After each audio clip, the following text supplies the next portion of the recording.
Hello viewers, నమస్తే అందరికి. So ఎప్పటిలాగానే సరికొత్త గెస్ట్లతో నేను మీ ముందు ఉంటాను కదా. ఇవాళ కూడా మనతో ఉన్నారు అభిలాష టీమ్. ఇటీవలే రీసెంట్ టైమ్స్లో ట్రైలర్ అండ్ టీజర్ సూపర్గా ఉందండి, చాలా మంచి రెస్పాన్స్ వచ్చింది. అండ్ అలాగే June 2న అభిలాష మూవీ థియేటర్లో వరల్డ్ వైడ్ రిలీజ్ కాబోతుంది. మరి లేట్ చేయకుండా టీంతో ఒక స్పెషల్ చిట్ చాట్ స్టార్ట్ చేసేద్దామా? నమస్కారం సార్. నమస్కారం మేడం. అందరికీ నమస్కారం. సో చాలా సూపర్గా కలర్ఫుల్గా కనిపిస్తున్నారు అందరూ. ఓకే, సో చూస్తుంటేనే మంచి బ్లష్తో ఉన్నారు, ఎందుకంటే టైలర్ అండ్ టీజర్ మంచి రెస్పాన్స్ వచ్చింది. హార్టీ కంగ్రాచులేషన్స్ మీ అందరికీ, అభిలాష టీమ్ అందరికీ. సో ఫస్ట్ ఆఫ్ ఆల్, అభిలాష అనే టైటిల్ ఎలా తీసుకున్నారు సార్? అది ఆల్రెడీ మనకి చిరంజీవి గారిది ఒక మూవీ ఉంది. సో దీనికి సీక్వెన్స్గా ఏమైనా తీసుకున్నారా కొత్త టీంని తీసుకొని? యాక్చువల్గా మేడం, ఇప్పుడు అభిలాష టైటిల్ పెట్టడానికి రీజన్ ఏంటంటే సబ్జెక్ట్ డిమాండ్. సబ్జెక్ట్ డిమాండ్ అంటే మన పాత అభిలాష చిరంజీవి గారు చేసిన అభిలాషకి మా అభిలాషకి ఏది కూడా కంటెంట్ వైజ్ దానికి సీక్వెల్ కానీ లెగసీగా ఏమి ఉండదు మేడం. ఓన్లీ మనకి సబ్జెక్ట్లో నుంచి వచ్చిన ఫామ్ అయిన టైటిల్ మేడం. అందుకని యాక్ట్ అనుకోండి, నేను స్క్రిప్ట్ అని రాసుకున్న తర్వాత దీనికి ఏ టైటిల్ అయితే బాగుంటుంది, కొంచెం ఈజీగా పలికేదానికి ఎప్పుడైనా కానీ మనకు ఒక క్యారీ ఫార్వర్డ్, మనకు బాగా ఆడియన్స్లోకి వెళ్ళాలంటే ఒక క్యాచీ టైటిల్ ఉండాలి మేడం. క్యాచ్ రిలేటెడ్ మనకి అది మన ఇష్టం వచ్చినట్టు పెట్టుకోకూడదు, మన సబ్జెక్ట్ కూడా దానికి యాక్ట్ అవ్వాలి. ఆ సబ్జెక్ట్ రిలేటెడ్గా వస్తేనే మనకు బాగుంటుందని నేను బాగా ఫీల్ అయ్యి అందరితో డిస్కస్ చేసి అందరూ యూనానిమస్గా ఓటేసిన తర్వాత అభిలాషని లవ్ లైఫ్ అని పెట్టడం జరిగింది మేడం. ఓకే, సో ఈ మూవీకి డైరెక్షన్ చేసిందంతా మీరే కదా, శివప్రసాద్. సో ఇది మీకు ఫస్ట్ ఫిలిమా, డెబ్యూ మూవీయా మీకు? Debut movie. ఫస్ట్ ఇంతకు ముందు ప్రాజెక్ట్స్ ఏమైనా చేశారా సార్? ఇంతకుముందు నేను బేసిక్గా రైటింగ్ డిపార్ట్మెంట్ నుంచి వచ్చాను మేడం. ఎక్కడ డైరెక్షన్ డిపార్ట్మెంట్ ఎక్కడ పనిచేయలేదు. యాక్చువల్గా only observation. Direction is nothing but observation and grasping the total output from 24 crafts madam. అంటే నా పాయింట్ ఆఫ్ వ్యూలో నేను రైటింగ్ డిపార్ట్మెంట్లో నేను మా గురువు గారు ఫస్ట్ కోటపల్లి వసంత్ కుమార్ గారికి ఈ ఇంటర్వ్యూ సాక్షిగా నేను ఆయనకు ఒక హృదయపూర్వక ధన్యవాదాలు తెలుపుకుంటున్నాను మేడం. ఆయన నేను బ్రహ్మిగడి కథ, ద్రోణ, కమీన్ అని 3 సినిమాలు చేశాను. తర్వాత నేను వెంకటాద్రి ఎక్స్ప్రెస్ రాజా సినిమా మెయిన్ రైటర్ అయిన మహి గారు ఆధ్వర్యంలో నేను కొంచెం వాల్యుబుల్ సజెషన్స్, టిప్స్ ఆయనతో జర్నీ చేయడం జరిగింది. అట్లా నేను మొత్తం ఆ రైటింగ్ డిపార్ట్మెంట్లో ఉన్న ఆ స్టఫ్ ఏదైతే ఉందో మనకి ఎలా లీడ్ చేసుకోవాలి, ఒక లైన్ అనుకుంటాం దాన్ని డెవలప్ చేయాలి కథని, ఆ కథ అనుకుంటాం మళ్ళీ ట్రీట్మెంట్ ఎలా చేసుకోవాలి, దాన్ని మళ్ళీ స్క్రిప్ట్ కూడా ఎలా తీసుకురావాలి, ఇవన్నీ మొత్తం మహి గారి దగ్గర నేర్చుకున్నాను మేడం. ఇట్లా నేను పనిచేసి ప్లస్ నేను షార్ట్ ఫిల్మ్స్, డెమోస్కి కొన్నిటికి డైలాగ్స్, అక్కడ అబ్జర్వేషన్, షూటింగ్లో మనం ఎలా చేస్తున్నారు ఏంటి అనేది మనకు బేసిక్గా రైటర్ అంటే ఒక విజన్ ఉంటుంది మేడం. మనం రాసుకున్నది ఎదురుగా వాల్ మీద మనకి రాసిన ఆర్టిస్ట్ ఎలా మూవ్ అవుతారు, ఆ బిజినెస్ అంతా జరుగుతూ ఉంటుంది మేడం. మన ఈ విజన్తోనే రాస్తాను మేడం. ఆ విజన్ని మనం కెమెరామెన్తో, మన మ్యూజిక్ డైరెక్టర్తో, ఎడిటర్తో మన 24 క్రాఫ్ట్స్ని మనకి ఎలా కావాలో అవుట్పుట్ని ఎక్స్ట్రాక్ట్ చేసుకునే డైరెక్షన్ మేడం. ఓకే, సో పాస్ట్లో స్లోలీ మీరు గ్రో అయ్యారనమాట. అండ్ ఈ మూవీ మీరు కొత్త ఆర్టిస్ట్ కాకుండా ప్యాడింగ్ ఆర్టిస్ట్ని తీసుకున్నారు, and Amardeep serial artist. So చాలా మంచి టీమ్ని మీరు గ్యాదర్ చేశారు. సో అంత రిస్క్తో కూడిన పని అది యాక్చువల్లీ కొత్త డైరెక్టర్స్కి అయితే. సో మీకు ఎలా అనిపించింది? సో అందరి సపోర్ట్ మీకు ఉందా మూవీలో? మేడం, యూనానిమస్గా నేను చాలా ప్రౌడ్గా ఫీల్ అవుతున్నాను మేడం. అభిలాషలో పనిచేసిన ప్రతి ఒక్క ఆర్టిస్ట్, ప్రతి ఒక్క టెక్నీషియన్ నాకు సెట్ బాయ్తో సహా నాకు అద్భుతంగా సపోర్ట్ ఇచ్చాను మేడం.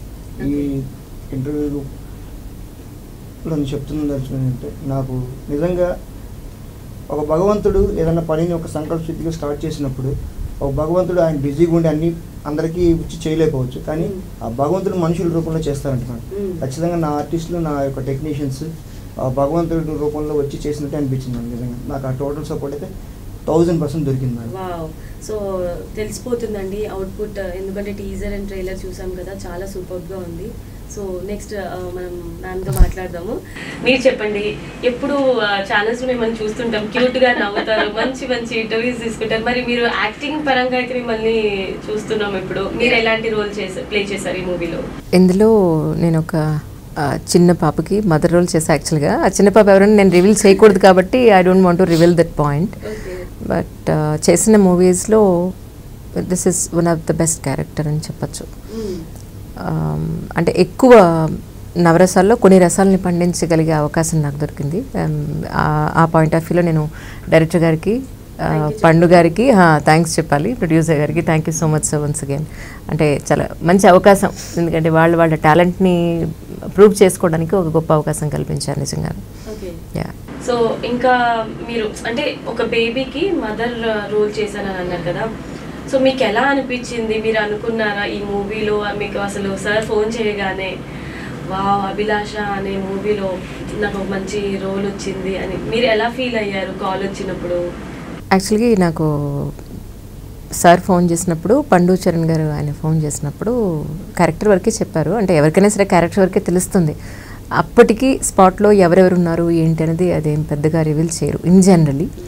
అంటే మన కాంబినేషన్ ఎవరు చేస్తున్నారని మనం అడిగితే చెప్తారే తప్ప, ఇట్స్ ప్యూర్లీ ఒక రస్టిక్ లుక్లో ఉన్న ఒక విలేజ్ బ్యాక్గ్రౌండ్లో ఉన్న ఇదనమాట. సో మిమ్మల్ని ఇంకా అందంగా చూపించుంటారు. ఏమో ఎలా కనిపించాను మూవీ చూస్తే కానీ తెలియదు. ఏం సార్ ప్రీమియర్ ఎక్కడ మనం చూడలేదు కాబట్టి ఎలా ఉన్నానో మరి అనుకున్నాను. చూపించిన విధానం ఇప్పుడు మేడం గారు ఉన్న దానికి ఇప్పుడు క్వైట్ కాంట్రాస్ట్ మేడం. అదే అన్నాను నేను, అందుకని అందంగా అంటే మనం విలేజ్ బ్యాక్గ్రౌండ్ లో కొంచెం డస్కీ స్కిన్ టోన్ తో ఉంటుంది కదా, సో అలా అన్నాను. నేచురల్ లుక్ లో అసలు మేకప్ అసలు ఏమీ లేదు, హెయిర్ స్టైల్ లేదు, natural madam. Costume sari costumes అన్ని అలాగే ఉంటాయి మేడం. ఇంకొకటి నాకు మేడం గారికి ఈ విధంగా నేను ఒక ధన్యవాదాలు తెలుపుతున్నాను మాకు ఇచ్చిన సపోర్ట్. అండ్ ఒక్క షాట్ మేడం, నేను సినిమా మొత్తంలో నేను మేడం గారితో చేసిన ఎపిసోడ్ ఏదైతే ఉందో దాంట్లో ఒక షాట్ ఎప్పటికీ నాకు హాంట్ చేస్తూనే ఉంటుంది మేడం. ఏంటంటే నాకు 1980s వచ్చిన విజయశాంతి గారు యాక్ట్ చేసిన ప్రతిఘటన అండ్ భారతనారి ఆ సినిమాలో కొన్ని సీన్స్ ఉంటాయి మేడం. మేడం గారు యాక్ట్ చేసిన నాకు ఒక షాట్ ఇలాగ ఒక గింబల్ షాట్ ఒక పెట్టాము, ఇలాగ వార్నింగ్ ఇస్తారు మేడం. నాకు సేమ్ విజయశాంతి గారు గుర్తొచ్చాను మేడం. నేను చాలా హ్యాపీ ఫీల్ అయ్యాను. ఈ విషయం నేను మా ఇంట్లో కూడా నా ఫ్యామిలీతో కూడా డిస్కస్ చేశాను మేడం. ఇప్పుడు ఆడియన్స్ కూడా మీకు ఈ ఇంటర్వ్యూ ద్వారా తెలియపరుస్తున్నాను. అవును, ఈ యాంగిల్ లో చూస్తుంటే విజయశాంతి గారు లానే అనిపిస్తుంది నాకు కూడా. సో సినిమా చూసిన తర్వాత ఇంకా కన్ఫర్మ్ అయిపోతారు అనమాట ఆడియన్స్ కూడా. డెఫినెట్లీ మేడం, కనెక్ట్ అయిపోతారు ఖచ్చితంగా, హాంట్ చేస్తారు మేడం. మేడం గారి క్యారెక్టర్. సో చిన్న చిన్న హింట్స్ ఇస్తున్నారు మీరు జస్ట్, అంతేగాని ఇంకా ఎక్కువ మాట్లాడితే ఎక్కడ సినిమా స్టోరీ మొత్తం బయటకు వచ్చేస్తుందా అని అనుకుంటున్నారు కదా. సో మేమైతే సెకండ్ వరకు వెయిట్ చేస్తామండి, ఆ తర్వాత ఆ సస్పెన్స్ వీడిపోతుంది. సో చాలా ఈగర్లీ వెయిట్ చేస్తున్నాం మూవీ ఎలా ఉండబోతుంది అని, ఒక్కొక్క క్యారెక్టర్ రివీల్ అవుతుంటే. సో అశోక్ సార్ మీరు చెప్పండి, చాలా రకాల రోల్స్ మీరు చేశారు, మరి ఇందులో ఎలాంటి నవరసం మీరు పండించారు? ఇందులో యాక్చువల్గా కామిక్ రోల్ మనది, కామెడీ సర్వ్ చేసే రోల్ ఇది. ఒక typical role, it's doctor character, ఎప్పుడు కంగారుగా ఉండే డాక్టర్ క్యారెక్టర్. మీరు ఇందులో ప్లే చేశారు కంగారు పడుతూ ఉండే డాక్టర్ క్యారెక్టర్ చేశాను. మీరు కంగారు పడతారా? నేను కంగారు పడతాను, ప్రజల్ని కంగారు పెడతాను. సో అలాంటి క్యారెక్టర్. అలా వాళ్ళు ఇంటి దగ్గర ఎలా బిహేవ్ చేస్తారు, ఇంటి దగ్గర ఎలా ఉంటుంది, హాస్పిటల్ ఎలా ఉంటుంది అనేది చూపించే సరదా క్యారెక్టర్. అంటే సినిమాకి ఒక టెన్స్ ఫిల్మ్కి చిన్న రిలీఫ్ ఇచ్చే క్యారెక్టర్ నాది. ఓకే. సో ఏ మూవీలో అయినా మీరు వచ్చారు అని అంటే కంపల్సరీ నవ్వు అయితే పండిస్తారు, అది కామన్. బట్ ఇందులో కొంచెం కంగారు పెట్టి, ఇందులో కూడా నవ్వు పండించడమే. ఓకే, అంటే కొంచెం కంగారు పెడతాను అంటారు. మరి ఆపరేషన్ ఏమైనా ఫెయిల్ చేయడం అలాంటివి? కంగారు ఆర్టిస్టులను పెడతాను, ఆడియన్స్ కాదు. డాక్టర్ కంగారు పడితే పేషెంట్ డెఫినెట్ గా కంగారు పడతాడు. ఓకే. సో మీకు ఎలా అనిపించింది సార్ ఇందులో? మీకు డిఫరెంట్ రోల్ ఇచ్చారు కదా. అంటే పెద్ద డిఫరెంట్ రోల్ అని కాకపోయినా, ఎందుకంటే కామెడీ అన్నది ఎప్పుడు చేస్తున్న ప్రక్రియ. కాకపోతే ఏంటంటే నాకు బాగా నచ్చింది ఇందులో డైరెక్టర్ కమిట్మెంట్. అంటే వర్క్ చేస్తున్న టైం లోపల ద కమిట్మెంట్ విత్ విచ్, ఎంత కమిట్మెంట్తో వాళ్ళు వర్క్ చేశారు అన్నది, వాళ్ళకున్న చిన్న వనరుల్లో మొత్తం ప్రోడక్ట్ని బయటకు తీసుకురావడానికి అతను పడ్డ తపన, వాళ్ళ commitment, that has brought the film to this level. ఇంతదాకా రావడానికి పూర్తిగా టోటల్ క్రెడిట్ ఆయనకి ఇవ్వచ్చు. ఎందుకంటే ఆయన కష్టపడ్డ ప్రతి స్టెప్ నాకు తెలుసు. ప్రతి స్టెప్లో ఎంత కష్టపడ్డారు, ఎలా ప్లాన్ చేశారు, ఎలా ఇబ్బందులు పడ్డారు అన్నీ తెలుసు నాకు. చాలా ఇబ్బందులు పడి చాలా మంచి సబ్జెక్టుని స్క్రీన్కి తీసుకురాగలిగారు. డెఫినెట్లీ ఐ థింక్ హీరో గురించి మీరేం చెప్తారు సార్ ఈ మూవీలో? హీరో అమర్ అన్నవాడు చాలా వొలటైల్ మనిషి. హీఈస్ వెరీ ఏమంటాం మనం, ఎలక్ట్రిఫైడ్ మనిషిలో ఉంటాడు మనిషి. సో ఈ particular character is tailor made for him, tailor made character లాంటిది. ఇవాళ అఫ్కోర్స్ తను ఏదో షూట్లో ఉండి ఇక్కడ రాలేకపోయాడు. బట్ డెఫినెట్లీ ఈ సినిమా అన్నది తనకు టర్నింగ్ పాయింట్ అవుతుందని అనుకుంటున్నాను. ఎందుకంటే it matches his original nature. కుర్రాడు ఇన్బిల్ట్ నేచర్ ఏదైతే ఉంటుందో దాని కనుక మ్యాచ్ అవుతూ క్యారెక్టర్ ఉంటే ఆటోమేటిక్గా ఇట్ విల్ గో అప్. డెఫినెట్గా ఈ క్యారెక్టర్ ఇస్ సచ్ క్యారెక్టర్ మనం చాలా చాలా చూసి this will be different character. This a commercial film. He will have a commercial look in this film. Okay మనం మామూలు సాఫ్ట్ లుక్ చూసుకుంటూ వస్తున్నాము, ఇందులో ఒక కమర్షియల్ లుక్ కనపడుతుంది. ఓకే అతను సో అశోక్ గాంధీ సార్ మీరు చెప్పండి, మీరు ఏ రోల్ ప్లే చేశారు ఈ మూవీలో? దీంట్లో ముందుగా మన శివప్రసాద్ గారు డైరెక్టర్ గారికి ధన్యవాదాలు తెలియజేసుకుంటూ, నాకు చాలా మంచి క్యారెక్టర్ ఇచ్చారు. మాకు teacher character, teacher okay teacher character. ఆ క్యారెక్టర్ ఏమిటంటే మామూలుగా చెప్పకూడదు కానీ హీరోయిన్కి support character, total heroine support character. Abhilasha అనే టైటిల్ ఆ హీరోయిన్ మీద పోతుంది. ఆ అభిలాషను నెరవేర్చే క్యారెక్టర్ నాది యాక్చువల్ చెప్పాలంటే. చాలా గొప్ప క్యారెక్టర్. ఎందుకంటే కథ నాకు మొత్తం తెలుసు, ఆయన చెప్పారు. చాలా మంచి కథ, ఫ్యామిలీస్తో చూడవలసిన కథ, అందులో యూత్కి బాగా కనెక్ట్ అయ్యే కథ. కమర్షియల్ మూవీయా సార్? కమర్షియల్ నోవల్ గారి మేడం 6 ఏళ్ల పిల్లల నుంచి 100 ఏళ్ల వృద్ధుల వరకు చూడొచ్చు. ఫ్యామిలీస్తో పిల్లలతో పాటు చూసే సినిమా. కాన్ఫిడెంట్ గా నేను ఈ సినిమా ఇబ్బంది పడకుండా కూర్చొని చూడగలను అనే ఒక కాన్ఫిడెన్స్ 100% మీకు అష్యూరెన్స్ ఇవ్వాలి మేడం. డెఫినెట్లీ ఇప్పుడు ఈ వేసవకాలం సెలవుల్లో ఈ మామూలుగా స్కూల్స్ ఓపెన్ అయ్యే వరకు పిల్లలతో సహా వెళ్ళి చూసే సినిమా ఇది. అలాగే యూత్ కూడా బాగా కనెక్ట్ అవుతుంది. హీరోయిన్ క్యారెక్టర్స్ కానీ యూత్కి చాలా బాగా కనెక్ట్ అవుతుంది. నాకు ఆ నెల్లూరు పరిసర ప్రాంతాల్లోనే మొత్తం సినిమా చేయడం జరుగుతుందండి. నేను 10 రోజులు చేశాను దాంట్లోనూ. చాలా బాగా మంచి లొకేషన్స్ చక్కగా చేశారు. దాంట్లో మ్యూజిక్ కానీ బ్యాక్గ్రౌండ్ కానీ చాలా బాగా చేశారు. మంచి టీజర్ కానీ అన్ని చూసి ఉంటారు మీరు. చాలా మంచి సినిమా. నేను చెప్పేది అంటే ఫ్యామిలీస్తో వెళ్ళి చూడవలసిన సినిమా ఈ సెలవుల్లో ఖచ్చితంగా. అంత మంచి సినిమా. ఇప్పుడు చిరంజీవి గారిది అభిలాష 83లో 11th March 83 రిలీజ్ అయింది. 40 years అయింది. 40 years. బా డేట్ ఎంత బాగా గుర్తుంది సార్ మీకు. మీరు చిరంజీవి గారి ఫ్యాన్ అన్నమాట. అవును కదా. ఏమి లేదు కానీ ఆ టైటిల్ ఆ పేరు పెట్టడంలో అది మనకు ఒక రకమైన వైబ్రేషన్. చిరంజీవి గారు టైటిల్ పెట్టడం అనేది డైరెక్టర్ గారి గొప్పదనం. అది ఇంకొకటి చెప్పగలను మేడం, అభిలాషను పెట్టడానికి సబ్జెక్ట్లోంచి వచ్చిన పుట్టిన టైటిల్తో పాటు నేను బేసిక్గా చిరంజీవి నుంచి నేను బేసిక్గా డైహార్డ్ ఫ్యాన్ మేడం. చిరంజీవి గారి ఫ్యాన్. అంటే మనకి ఆంజనేయ స్వామి తీస్తే రాములు వారు ఎలా ఉంటారు, బ్లడ్ బ్రదర్ అలాగే పెట్టినా మేడం. అలాగే ఇంకో కోఇన్సిడెన్స్ ఏంటంటే ఈ ఇంటర్వ్యూ సాక్షిగా నేను చెప్తున్నాను, మా పేరెంట్స్ మదర్ అండ్ ఫాదర్కి నేను ముందు వాళ్ళకి కృతజ్ఞతలు తెలుపుకోను మేడం. ఎందుకంటే చిరంజీవి గారు పుట్టిన August 22లోనే నేను August 17 నేను పుట్టాను మేడం. అదే నెలలో రిలేటెడ్గా 5 days గ్యాప్. ప్లస్ ఆయన పేరు చిరంజీవి గారు స్క్రీన్ నేమ్ రాకముందు శివశంకర్ వరప్రసాద్ మేడం. శివ ప్రసాద్ స్టార్టింగ్ శివప్రసాద్. అలాగే నాకు ఆ పేరు పెట్టుకుని నేను చాలా కృతజ్ఞతలు తెలుపుకుంటున్నాను. ఎందుకంటే ఆయనలో ఉన్నాను, ఆయన జన్మ ఇచ్చిన నెలలో కూడా నేను ఉన్నాను యాజ్ అ డైహార్డ్ ఫ్యాన్గా. అది నాకు చాలా ఆనందం పరిచే విషయం మేడం. ఇంకోటి అభిలాషలకి మీ అభిలాష్కి ఒక పాయింట్ ఒకటి రిలేటెడ్ ఉంది మేడం. అంటే సినిమా పరంగా సబ్జెక్ట్ పరంగా కాదు, ఆ 1983లో చిరంజీవి గారు చేసిన అభిలాషలో ఆయన ఒక న్యాయ వ్యవస్థ మీద ఒక రెవల్యూషన్ క్రియేట్ చేశారు మేడం. ఉరి రద్దన్నారు. 83లో చిరంజీవి గారు ఉరి రద్దన్నారు. మా అభిలాషలో విలన్ పశుపతి గారు చదువు వద్దన్నారు. వద్దన్నారు, ఆయన రద్దన్నారు, ఈయన వద్దన్నారు. ఏంటంటే go and watch Abhilasha in theatres from June 2. So completely ఇది చదువు మీద బేస్డ్ అయి ఉంటుందా స్టోరీ? అంటే మేడం ఈ రోజుల్లో మనం మెసేజ్ మొత్తం ఇచ్చేస్తే ఎవరు కూడా గబగబా వెళ్ళిపోతారు మేడం. 10 నిమిషాల కల్లా లేచి వెళ్ళిపోతారు. అందుకని మనం తెచ్చుకున్న పాప్కార్న్ కూల్ డ్రింక్ గబాన ఈజీగా ఆనందిస్తూ ఆస్వాదిస్తూ అంటే అదొక షుగర్ కోటింగ్ లాగా ఉండాలి మేడం. స్లోగా ఇప్పుడు మనకు పిల్లోడు అన్నం తినకపోతే టెర్రస్ మీద తీసుకెళ్ళి మదర్ ఏం చేస్తారు, మామ ఉన్నాడు చంద్రమామ ఉన్నాడు చూపిస్తారు, అట్లా చేస్తుంటారు. ఇంజక్షన్ చేసేటప్పుడు ఏదో చూపిస్తారు. ఇప్పుడు ఆపరేషన్ చేసేటప్పుడు ఇప్పుడు ఐసీయూలో కూడా ఇప్పుడు ఆపరేషన్ థియేటర్స్ కూడా డాక్టర్స్ కొత్తగా ఒక సినిమాలు ప్లే చేస్తూ సర్జరీ చేస్తున్నారు. అలాగే మనకు షుగర్ కోటింగ్ లాగా ఇస్తే ఆడియన్స్ డైజెస్ట్ చేసుకోగలరు మేడం. డైజెస్ట్ చేసుకుంటే ఆ మెసేజ్ని కమర్షియల్ యాంగిల్లో చెప్పాను మేడం, విత్ నో వల్గారిటీ.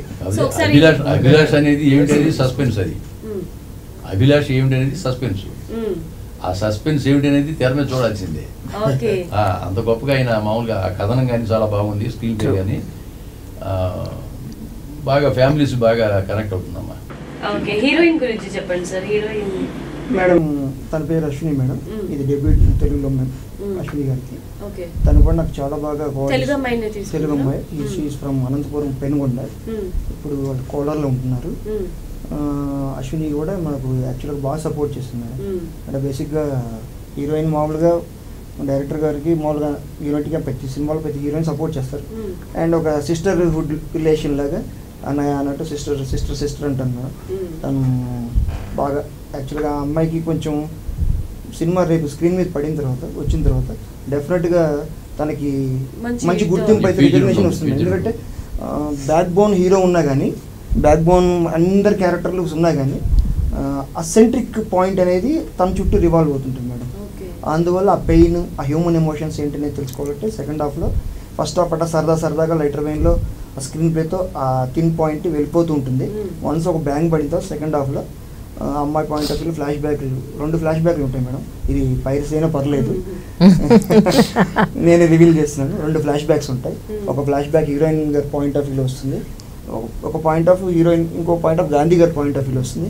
ఆ గాంధీ గారి పాయింట్ ఆఫ్ వ్యూలో వచ్చినప్పుడే మా అంజలి మేడం గారి యొక్క క్యారెక్టర్ వస్తుంది.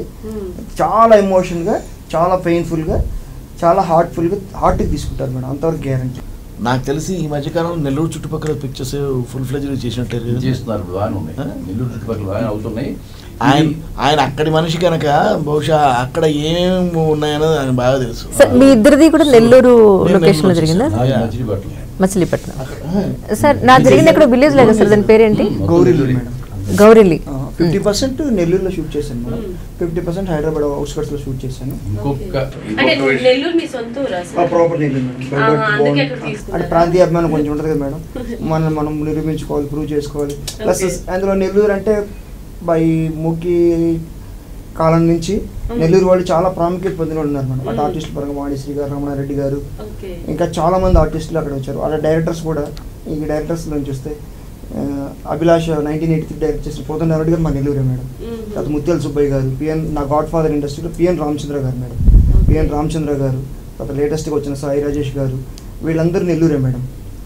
ఇంకొకటి ఈ ఇంటర్వ్యూ మూలంగా నాకు ఒక అవకాశం దొరికింది మేడం. ఆ 1983 అభిలాష ఏదైతే డైరెక్ట్ చేసిన కోదండరాయుడు గారికి అండ్ ప్రొడ్యూసర్ కేఎస్ రామారావు గారికి నేను హృదయపూర్వక ధన్యవాదాలు తెలుపుకుంటాను. ఆ టైటిల్ పెట్టుకున్నాము. ప్లస్ ఆ 1983 అభిలాష్కి డైరెక్ట్ చేసిన కోదండరాయుడు గారు మా నెల్లూరు అవడం, యాదృచ్ఛికంగా నాది నెల్లూరు అవడం. నేను చిన్నప్పటి నుంచి హార్డ్ కోర్ ఫ్యాన్ మేడం కోదండరాయుడు గారికి అండ్ రాఘవేంద్ర గారికి. బేసిక్గా వాళ్ళిద్దరికి డైహార్డ్ ఫ్యాన్స్. 80sలో సినిమాలు చూసి పిచ్చెక్కిపోయేవాళ్ళు మేడం. వాళ్ళిద్దరు డైరెక్షన్ ఎప్పుడెప్పుడు వస్తుంది అంటే హీరోతో సంబంధం లేకుండా డైరెక్టర్ ఏ కోదండరాయుడు, కే రాఘవేంద్ర అని పెడితే అంత ఫ్యాన్ బేస్ ఉండేది మేడం. అలాగా నెల్లూరు కోదండరాయుడు గారితో కూడా నాకు చాలా ఆనందకరమైన అంశం మేడం. ఇంత పెద్ద టీమ్ ని మీరు ఫస్ట్ ఆఫ్ ఆల్ గ్యాదర్ చేసినందుకు ఫస్ట్ మూవీలోనే మీరు మంచి సక్సెస్ పొందిన వాళ్ళే సార్. ఇంకా ఇంకొక విషయం ఏంటంటే మొత్తం ఆర్టిస్టులు అందరూ తెలుగు వాళ్ళే, 100% తెలుగు వాళ్ళని పెట్టాడు. ఓకే, సో మూవీ ప్రొడ్యూసర్ ఎవరు సార్ ఈ మూవీకి? Shirisha madam. Okay, lady producer. తను కూడా ఫస్ట్ టైం ఈ movie first time madam. So music ఎలా ఉండబోతుంది? మ్యూజిక్ డైరెక్టర్ గురించి చెప్పండి. మ్యూజిక్ సాంగ్స్ వచ్చి మనకి మోహన్ కుమార్ గారు చేశారు మేడం. ఎన్ని సాంగ్స్ ఉంటాయి? Actually 2 songs madam. ఒకటి సినిమాలో ఒకటే యూస్ చేస్తాం, ఒకటి ప్రమోషనల్ సాంగ్ కింద యూస్ చేస్తాం మేడం. ఒకటి బ్యాక్గ్రౌండ్ స్కోర్ రోహిత్ బాబు గారిని చాలా ఎక్సలెంట్ చేశారు మేడం. మోహన్ గారు ఇచ్చిన సాంగ్ 2 సాంగ్స్ చాలా బాగా చేశారు. బ్యాక్గ్రౌండ్ స్కోర్ మీకు రోహిత్ గారిని చాలా బాగా చేశారు. మీకు రేపు డిటిఎస్లో మనకి అంబియన్స్లో మన థియేటర్లో చూస్తే మనకి చాలా సన్నివేశాల్లో ఆ మ్యూజిక్ కూడా క్యారీ అయ్యి హాంట్ చేస్తూ ఉంటుంది మేడం. ఆ బ్యాక్గ్రౌండ్ స్కోర్ ఎలివేషన్ మన ఒక సీన్ని ఒక స్థాయిలో నేను ఒక 70% 80% తీసుకున్నాను అనుకున్నాను. దాన్ని 100% తీసుకెళ్ళిన సన్నివేశాలు చాలా ఉన్నాయి మేడం బ్యాక్గ్రౌండ్ స్కోర్తో. రోహిత్ గారు సో మీ అందరి కాంబినేషన్ లో ఏమైనా సీన్స్ అలాంటివి ఏమైనా ఉన్నాయా? అసలు మా ముగ్గురు కాంబినేషన్ లో సినిమాలో చేసిన ఇంటర్వ్యూలో చాలా అద్భుతంగా మంచి ఇంటర్వ్యూలో పాల్గొన్నందుకు మాకు చాలా ఆనందంగా ఉంది. ఇది కూడా కాంబినేషన్. సార్ ఇంకొక విషయం మనం మర్చిపోకూడదు, గౌరీలో మనం చేసిన విలేజర్స్ అందరికి కూడా థ్యాంక్స్ చెప్పాలి మనం. ఎందుకంటే వాళ్ళు డ్రెస్ మార్చుకోవడానికి వాళ్ళ ఇల్లు మాకు ఇచ్చారు. అవును సార్, అవును సార్. గౌరీలి విలేజ్ లో ప్రతి ఒక్కరికి అంటే సినిమా వాళ్ళకి మంచి గౌరవం లభిస్తుంది సార్. ఎక్కడికి వెళ్ళినా కూడా ఈ సినిమా వాళ్ళు నమ్మి వాళ్ళ ఇంట్లో మా లగేజ్ పెట్టనిచ్చి వాళ్ళ ఇంట్లో మేము షూట్ చేసుకుని వాళ్ళ వాష్రూమ్స్ మేము వాడుకుని మాకు చాలా కంఫర్ట్ ఇచ్చారు. అలాగే వాళ్ళు కూడా కొంత పార్ట్ అయ్యారు కదా సార్ సినిమాలో. కొంతమంది పెద్ద ఆవిడ, ఒక ఆవిడ, నా పక్కన కూర్చున్న ఆవిడ అక్కడ వాళ్ళని చేస్తారంటే చేస్తా ఉన్నాం. వాళ్ళు ఆ విధంగా కూడా సినిమాకు ఉపయోగపడుతుంది. లోకల్ టాలెంట్ అటు ఆంధ్ర అటు తెలంగాణ ఇద్దరిని క్లబ్ చేసుకుని ప్రతి ఒక్కరు హార్ట్ఫుల్గా చాలా సపోర్ట్ జరిగింది మేడం. ఎప్పుడు స్టార్ట్ చేశారు సార్ షూట్ ఇదంతా? ఇది మనకి కరోనా తర్వాత మేడం. ఓకే. కరోనా తర్వాత కరోనా ముందు షూట్ చేసాము. కరోనా అంటే కంప్లీట్లీ థర్డ్ వేవ్ అయిపోయిన తర్వాత స్టార్ట్ చేశారు. ఫస్ట్ వేవ్ అప్పుడు మేడం. ఫస్ట్ వేవ్ లో స్టార్ట్ చేసాము. తర్వాత మళ్ళీ కిక్ స్టార్ట్ మళ్ళీ ఫస్ట్ వేవ్ మొత్తం కొద్దిగా తగ్గుతున్నప్పుడు చేసాం మేడం. ఫస్ట్ అయిపోయిన తర్వాత భయం భయం భయం భయం భయం 2 సంవత్సరాలు ప్రపంచం ఆగిపోయింది కదా. అదే సార్ మీరు కూడా సగం సగం యాక్చువల్గా అలాగే దాంట్లో కూడా one of the suffers madam. అంటే అది నేచర్కి మనం ఇది కూడా ఏం చేయలేం. అలా చేసుకుంటూ ఈరోజు June 2nd థియేటర్స్లోకి వస్తున్నాం మేడం. సో టెక్నీషియన్స్ గురించి చెప్పండి అండ్ ఫైటింగ్స్ ఏమైనా ఉన్నాయి మేడం? దీంట్లో ఫస్ట్ చెప్పుకోవాల్సింది మన ఫైట్ మాస్టర్ నభా మాస్టర్ గారు. ఆయనకి కృతజ్ఞతలు తెలుపుకుంటాను మేడం. ఆయనకి మొత్తం నాకు ఎలా కావాలి ఏం కావాలి మొత్తం సన్నివేశం నుంచి వచ్చిన ఫైట్స్ మేడం. అంటే ఊరినే ఏదో ఫైట్ ఉండాలంటే ఫైట్ అట్లా కమర్షియల్ సినిమా కూడా లెక్కలు ఉంటాయి మేడం. 4 పాటలు అయిపోయి అట్లా కాకుండా ప్రతి ఫైట్కి ఒక రీజన్ ఉంటుంది. ఆ సబ్జెక్ట్ నుంచి వచ్చిన ఫైట్ నాకు ఇలా కావాలి మాస్టర్ ఇలా కావాలి మాస్టర్ మొత్తం నేను నా బడ్జెట్ ఇది ఇన్ని వరకు కొంచెం ఒక 5 days 6 days ఫైట్లు కూడా మీరు ఒక 2 daysలో కంప్లీట్ చేయగలరు, 3 daysలో కంప్లీట్ చేయాలి. అట్లా ఆయనకు ఒక గొంతు మీద కత్తి పెట్టినట్టు చేశాను నేను. ఆయన కూడా మొత్తం అర్థం చేసుకుని మొత్తం డిజైన్ చేసుకొని మొత్తం వాళ్ళ అసిస్టెంట్స్ కావచ్చు, వాళ్ళ పిల్లలు నవకాంత్ మాస్టర్ వాళ్ళు కూడా కావచ్చు చాలా అద్భుతంగా సపోర్ట్ చేశారు మేడం. అసలు యాక్చువల్గా మా క్లైమాక్స్ మనకు ఒక 1 week పట్టేది మేడం. 1 week 8 days పట్టేది. దాన్ని కూడా వాళ్ళు 4 daysలో కంప్లీట్ చేశారు. నాకు అసలు అంటే ఒక 50% ప్రొడ్యూసర్ గారికి కొంచెం బడ్జెట్ తగ్గించిన వాళ్ళ నా ఫైట్ మాస్టర్ గారు నిజంగా కృతజ్ఞత తెలుపుకుంటాను నభా మాస్టర్. ఇంకొక విషయం ఏంటంటే డబ్బు దగ్గర ఇక్కడే వెనకాడలేదు. ఆర్టిస్టులు మేము ఏమనుకుంటామంటే సినిమా చిన్నదా పెద్దని కాదు, చేయగానే మనకి 2 రోజులు డబ్బులు ఇస్తున్నారు లేదో చూసుకుంటారు. 100% సార్. అందులో చూశారు సాయంత్రం డబ్బులు జేబులు పెట్టి కూర్చోవటం, సాయంత్రం అయిపోగానే మామూలు కూలోడికి ఇచ్చినట్టు మాకు సెట్ చేసిన డబ్బులు అంటే అలా కాదు సార్. యాక్చువల్లీ మీ నెంబరు ఎలా చేసాడో తెలియదు. మీ నెంబరు అంటే very good producer, very good director undoubtedly పెట్టుకుని సినిమా కంప్లీట్ చేశాడు అమ్మాయి. చాలా గొప్పగా అందరు ఆర్టిస్టులు కానీ టెక్నీషియన్స్ కూడా అంత చాలా చాలా తృప్తిగా ఉన్నారు ఆయనతో. సార్ మరి నెల్లూరులో కదా షూట్ చేశారు, రోజు ఆర్టిస్టులు అందరికి నెల్లూరు చేపల పులుసు అవి అందజేశారు. మరి ఫుడ్ బాగా పెట్టాడు.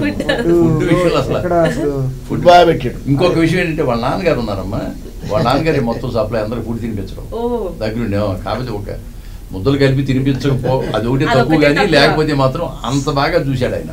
వాళ్ళ ఫాదర్ ఏమంటే ఆయన రావాల్సింది మీ ఫాదర్ కూడా చాలా చాలా చాలా బాగా హాస్పిటాలిటీ డెఫినెట్లీ మేడం. మేము మాత్రం గౌరవలి విలేజ్ లో మాత్రం రావు చెట్టు కింద కూర్చుని భోజనాలు చేసాం అందరం ఓపెన్ గా. మార్నింగ్ షో చూడగానే పబ్లిసిటీ మౌత్ పబ్లిసిటీ బ్రహ్మాండంగా వెళుతుందమ్మా. సార్ ఆల్రెడీ చాలా మంది అభిలాష మూవీస్ మేము చూస్తున్నాం కదా, ట్రైలర్ టీజర్ గురించి మాట్లాడుకోవడం, మ్యాగజైన్స్ లో కూడా చాలా ప్రమోట్ ఉంది. సినిమా గురించి మంచి ఇదే ఉంది, పాజిటివ్ వైబ్స్ ఉన్నాయి అందరికి. సో మేమైతే చాలా ఈగర్లీ వెయిట్ చేస్తున్నాం. మాతో పాటు అమర్దీప్ ఫ్యాన్స్ కానివ్వండి, మీ ఇప్పుడు కొత్తగా కిక్ స్టార్ట్ చేశారు మీరు ఈ మూవీతోని, అండ్ ఆర్టిస్ట్ అందరు కూడా మన వాళ్ళు తెలుగు వాళ్ళు కాబట్టి ఫైనల్ గా చెప్పేది ఏంటంటే 5వ తరగతి చదివే పిల్లల దగ్గర నుంచి డిగ్రీ చేసే పిల్లల వరకు చూడవలసిన సినిమా ఇది. చూడాల్సిన సినిమా. అందుకే ఈ సెలవుల్లో కూడా రిలీజ్ చేసేదే కారణం. ఖచ్చితంగా అభిలాష ఏమిటి దాంట్లో ఉన్న ఆ సందేశం చూసారా, ఈ పిల్లలు కనెక్ట్ అవుతారు. అసలు అభిలాష అంటే మీనింగ్ ఏంటి సార్? Dzire madam. ప్రతి ఒక్కరికి ఒక కోరిక ఉంటుంది. మీరు యాంకర్ అవ్వాలని కోరుకున్నారా? అదే మీ అభిలాష. ఇప్పుడు నేను ఒక డైరెక్టర్ అవ్వాలనుకున్నా, అదే నా అభిలాష. అంటే హీరోకి ఏమైనా అభిలాష ఉంటుందా మూవీలో? మేడం ఇప్పుడు ఏం చెప్పకూడదు సార్. నేను పూర్తిగా ఓపెన్ అవ్వట్లేదు, అట్లాగా చెప్పినట్టు చూడండి మేడం, అలా చెప్తాను. ఇది ఒక చైన్ లింక్ లాగా మేడం. హీరో గారికి ఒక అభిలాష ఉంటుంది, హీరోయిన్ గారికి ఒక అభిలాష ఉంటుంది, మాస్టర్ క్యారెక్టర్ చేసిన గాంధీ గారికి ఒక అభిలాష ఉంటుంది, అంజలి మేడం గారికి ఒక అభిలాష ఉంటుంది. అలాగా అందరికి కనెక్టివిటీ అనమాట అభిలాష. ఎవరి అభిలాష వాళ్ళది. అది క్లైమాక్స్ ఆ థ్రెడ్ అనేది ఆ స్క్రీన్ ప్లే ట్రీట్మెంట్ అనేది. అందులో ఏంటంటే హీరోయిన్ కున్న అభిలాష అనేది చాలా గొప్పది. ఈ కథలో హీరోయిన్ అభిలాష చాలా గొప్పదమ్మా. ఆ అభిలాష ఏమిటనేది ప్రతి పిల్లలు చూడవలసింది, అది ఖచ్చితంగా ప్రతి ఫ్యామిలీ చూడవలసింది పిల్లలతో సహా. అటువంటి సినిమా ఇది. ఒక మంచి సస్పెన్స్ వదిలేశారు సార్, ఏదో అభిలాష అని చెప్పి. ఇప్పుడు ఎవరికి ఏం కోరిక ఉందో నాకు తెలుసుకోవాలని ఉంది ఇప్పుడు అర్జెంట్ గా. చేస్తే అది సరిపోతుంది మేడం. అండ్ ఇంటర్వ్యూ నేను చెప్పలేదు, మా హీరో అమర్ మేడం, అమర్దీప్. నిజంగా అసలు ఆయన హార్డ్ కోర్ మాస్ మహారాజా రవితేజ గారి ఫ్యాన్ అండి. ఈయన మాస్ యువరాజ్ అని పెట్టడంలో తప్పు లేదు మేడం. నేను అంటే ఆడియన్స్ కూడా అభివృద్ధిస్తారు డెఫినెట్గా రాబోయే రోజుల్లో. రీసెంట్గా నా రవితేజ గారి కూడా ఒక ఫంక్షన్లో ఒక ఈవెంట్లో కలిశారు. సో ఇప్పుడు ఇది అమర్దీప్కి కానివ్వండి లేదంటే హీరోయిన్కి కానీ ఫస్ట్ మూవీ కదండి సార్, మీరు అనుకున్న విధంగా అవుట్పుట్ మీకు వచ్చిందని అనుకుంటున్నారా వీళ్ళ సైడ్ నుంచి? 100% మేడం. అమర్దీప్ అయితే అసలు నాకు ఫస్ట్ తన పరిచయం ఒక 6 years బ్యాక్ ఒక డెమో ఫిల్మ్కి నేను డైలాగ్స్ రాశాను మేడం. అక్కడ పరిచయం ఈరోజు ఒక సినిమా చేసేదాకా వచ్చింది. తను చాలా అద్భుతంగా సపోర్ట్ చేస్తాడు మేడం. ఎందుకంటే అతని లోపల ఒక ఇంటెన్సిటీ, ఒక కసి ఉంటుంది మేడం. ఇప్పుడు మనకి ఎగ్జాంపుల్ మీకు శృతి హాసన్ గారి క్యారెక్టర్ తీసుకుని రేస్ గురంలో భయపడలేదంటే లోపల భయపడుతూ ఉంటుంది. అలాగే ఇతను కూడా ఒక ఇంట్రావర్ట్ అని కాదు కానీ మేడం, మొత్తం ఆల్రౌండర్ అనమాట. ఏం తెలియని ఇన్నోసెంట్గా ఇలాగ ఉంటాడు. వన్స్ షార్ట్ రెడీ అనగానే ఇంకా తన ఉన్న విశ్వరూపం, ఆ విస్ఫోటం అంటాను చూడండి, మొత్తం బయటకు వచ్చేస్తాను. మంచి డెడికేషన్ ఉంది. అమర్దీప్ గురించి ఒక విషయం చెప్పుకోవచ్చు, ఎందుకంటే చాలా ఛానల్స్ లో తన పర్ఫార్మెన్సెస్ చూస్తాము. సో స్టేజ్ మీద మాట్లాడినప్పుడు ఇంట్రోవర్ట్ గా ఉంటారు, కానీ ఒకసారి పర్ఫార్మెన్స్ స్టార్ట్ చేశారంటే ఆయన ఫుల్ డెడికేషన్ తో చేసేస్తారు. Allrounder madam. కామెడీ కావచ్చు, హ్యూమర్ కావచ్చు, సెంటిమెంట్ కావచ్చు, ఎమోషన్ కావచ్చు, ఫైట్స్ కావచ్చు, డ్యాన్స్ కావచ్చు, అన్ని అద్భుతంగా పర్ఫార్మ్ చేసే ఆర్టిస్ట్ మేడం. అండ్ నేను ఒక ట్యాగ్ లైన్ ఇస్తున్నాను మేడం, అతను ఒక HDFC బ్యాంక్ లాంటి వాడు మేడం. అంటే హెచ్ అంటే మీకు HDFC బ్యాంక్ లాంటి వాడు. ఇతను హార్డ్ వర్క్, డి అంటే డెడికేషన్ అండ్ డిటర్మినేషన్, ఎఫ్ అంటే ఫైటింగ్ స్పిరిట్, సి అంటే కరేజ్. 100 అడుగుల నుంచి దూకమంటే రోప్ లేకుండా దూకేస్తాడు కావాలంటే. అలాంటి స్పిరిట్ ఉన్న పర్సన్ అతను ఒక HDFC బ్యాంక్ లాంటి. నైట్ అవన్నీ రైట్. అమర్ రాకపోయినా అమర్ చాలా మంచి సర్టిఫికేట్ ఇచ్చేసారు ఇక్కడ. ఓకే, సో చాలా అద్భుతంగా ఉంది మీ టీం అందరినీ కలుసుకోవడం. అండ్ మూవీ గురించి మాకు విశేషాలు చాలా బాగా చెప్పారు. అండ్ మీ ఫ్యాన్స్ కానివ్వండి, ఆడియన్స్, వ్యూవర్స్ అందరు కూడా ఇప్పుడు ఒక కన్ఫ్యూజన్ స్టేట్లో ఉన్నారనమాట. అంటే సస్పెన్స్గా మీరు కొంచెం వాళ్ళకి హింట్ ఇచ్చారు కదా. సో June 2 కోసం వాళ్ళందరూ థియేటర్స్కి రావాలని నేను ఎదురు చేస్తున్నాను, వాళ్ళతో పాటు నేను కూడా. సో ఆల్ ద బెస్ట్ మీ అందరికీ, టీం అందరికీ ఆల్ ద బెస్ట్. మేము కూడా మా టీం తరఫు నుంచి ప్రేక్షకులందరికీ మేము మనవించేది ఏంటంటే, సినిమాల్లో పెద్ద చిన్న సినిమా ఏం లేదండి. కథ బాగుంటే మనిషి చూసిన తర్వాత, కథ బాగుంటే చిన్న సినిమా అయినా పెద్ద సినిమా చేస్తారు. పెద్ద సినిమా అయినా కథ బాగోకపోతే మనిషి చూడగానే మళ్ళీ మ్యాటీ నుంచి మామూలు కలెక్షన్ ఉండదు. అలా కాదు, ఈ అభిలాష్ ఖచ్చితంగా ఫ్యామిలీస్తో చూడవలసిన సినిమా, అందులో పిల్లలతో చూడవలసిన సినిమా అండి. ఇంకో విషయం ఏంటంటే, ఒకవేళ మీకు నచ్చింది అనుకోండి 10 మందికి చెప్పి చూపించండి. 10 మందికి చెప్పి చూపించండి. చిన్న సినిమాలు ఆదరించండి. ఓటీటీలో వచ్చాక చూద్దామని మాత్రం వెయిట్ చేయొద్దు. థియేటర్కి వెళ్ళి సినిమా, చిన్న సినిమాలు బాగా ఆదరిస్తాం మన ప్రేక్షకులు. దాని ఉదాహరణ ఈ మధ్యన బలగం అద్భుతమైన విజయాన్ని అందించారు. ఎంత ప్రేక్షకులు కానివ్వండి, ఇవన్నీ చిన్న సినిమాలుగానే వచ్చాయి. బట్ కంటెంట్ బాగుండటం వల్ల మౌత్ పబ్లిసిటీ ఎక్కువ అయిపోయింది సార్. ఎందుకంటే ఒక చూసిన తర్వాత ఆ మూవీ బాగుందని 10 మందికి చెప్పడం వల్ల ఇంకెక్కువ ప్రమోట్ అయిపోతుంది. సో అలాంటి ఒక మూవీ ఇప్పుడు అభిలాష కూడా. చూసిన వాళ్ళు సినిమా బాగుందన్నప్పుడు 10 మందికి చెప్పండి. అదొక్కడే, దానికి రూపాయి ఖర్చు లేదు కదా. 10 మంది చెప్పడం రూపాయి ఖర్చు లేదు కాబట్టి 10 మంది చెప్తే వాళ్ళు ఇంకా 10 మందికి 100 మంది చెప్తారు. ఆ విధంగా ప్రొడ్యూసర్ కానీ, చిత్ర పరిశ్రమలో మొత్తం పనిచేసే టెక్నీషియన్స్ కానీ, ఆర్టిస్టులు కానీ బతకడానికి అవకాశం ఉంటుంది. అంటే ఎన్నో బ్రతుకులు మీ యొక్క డిసిషన్ మీద ఆధారపడి ఉంటుంది. అది మేము ప్రేక్షకులను కోరుకునేది. ఫైనల్ గా మీరేం చెప్పాలనుకుంటున్నారు సార్? ఈ సందర్భంగా ప్రేక్షకులందరినీ థియేటర్స్కి వచ్చి ఈ సినిమాని సక్సెస్ చేయాలని మనస్ఫూర్తిగా కోరుకుంటున్నాను. Definitely sir. మీరు రేపు June 2 మా అభిలాష, మా టీం సపోర్ట్తో, మా ఆర్టిస్టుల సపోర్ట్తో ఇంత దూరం వచ్చామండి. ఇప్పుడు థియేటర్లోకి వస్తున్నాం, ప్రేక్షక దేవుళ్ళ దగ్గరికి వస్తున్నాం. ఖచ్చితంగా 2 రాష్ట్రాల్లో ఉన్న ప్రజలే కాదు, వరల్డ్ వైడ్గా ఉన్న సినిమా లవర్స్ ప్రతి ఒక్కరు ఈ యొక్క అభిలాష్ సినిమాని, బేసిక్గా ప్రతి మనిషికి ఒక 2 అవసరం అండి. ఒకటి ఎడ్యుకేషన్ అండ్ హెల్త్. ఇది కోర్ పాయింట్ ఎడ్యుకేషన్ మీద తీసాం. ఖచ్చితంగా LKG పిల్లల నుంచి డిగ్రీ వరకు ఇంకా బియాండ్ కూడా ఆ ఎడ్యుకేషన్ మీద తీసిన పాయింట్ కాబట్టి ఖచ్చితంగా ఫ్యామిలీస్ అందరూ ఖచ్చితంగా వచ్చి ఆశీర్వదిస్తారు, ఆనందిస్తారు, మమ్మల్ని సపోర్ట్ చేస్తారని చెప్పి మేము అనుకుంటున్నాం మేడం. 100% అభిలాష్లో హీరోయిన్ ఏ విధంగా పైకి వచ్చిందో ఆ విధంగా మీ పిల్లలందరూ కూడా పైకి రావాలని మనస్ఫూర్తిగా కోరుకుంటున్నాం. మా అభిలాష కూడా నెరవేర్చమని ప్రేక్షక దేవుళ్ళని ఈ ఇంటర్వ్యూ సాక్షిగా కోరుకుంటున్నాం. ఖచ్చితంగా థియేటర్కి వచ్చి ఆశీర్దిస్తాను. 100% ఆ భగవంతుని యొక్క సపోర్ట్, ముక్కోటి దేవతలకు సపోర్ట్ మాకు దొరుకుతుంది. మా టీం అందరికీ మంచి నేమ్, ప్రొడ్యూసర్ గారికి డబ్బులు తీసుకొస్తాను మేము విశ్వసిస్తున్నాం. ఎందుకంటే చిన్న చిన్న సినిమాలు పెద్ద హిట్ అయ్యి చెప్పేసాను. చిన్న సినిమాలు పెద్ద హిట్ అయ్యి ప్రొడ్యూసర్కి డబ్బు వస్తేనే ఇంకో 10 సినిమాలు మంచి సినిమాలు రావడానికి అవకాశం ఉంటుంది. మంచి సినిమాలు తెచ్చుకోవాల్సిన బాధ్యత కొన్ని వందల మంది ఫ్యామిలీస్ బతుకుతారు. కాబట్టి తప్పకుండా మీరు ఆదరిస్తారని, చిన్న సినిమాలను ఆదరిస్తారని తప్పకుండా 10 మందికి చెప్పి ఆ సినిమా చూసే విధంగా చూస్తారని చెప్పి నిజంగా మనస్ఫూర్తిగా కోరుకుంటూ, ఇది ఖచ్చితంగా స్టూడెంట్స్ చూడవలసిన సినిమా ఏమిటనేది మీరు ముందు చూసిన తర్వాత చెప్పండి.